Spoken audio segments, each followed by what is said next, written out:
اب سیدنا علی المرتضیٰ رضی اللہ تعالیٰ عنہ کی باری آئی تو آپ نے بڑی خوبصورت بات کی موقع کی مناسبت سے. کیوں؟ مہمان گھر میں آئے تھے، مہمانوں کی مجلس سجی ہوئی تھی.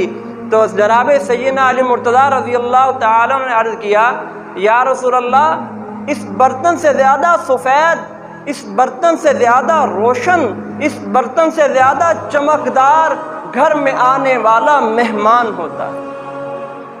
کیوں؟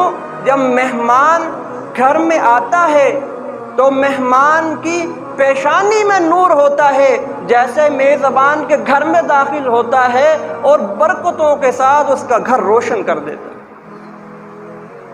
اور فرمایا، یا رسول اللہ، اس شہد سے زیادہ مٹھاس، اس شہد سے زیادہ لذت جب مہمان میزبان کے گھر آ جائے، میزبان اسے کھانا کھلائے اور مہمان اس پر خوش ہو جائے تو میزبان کو شہد سے زیادہ مٹھاس اور لذت حاصل ہوتی ہے کہ میرا اکرام، میرا کھانا مہمان کو پسند آ گیا.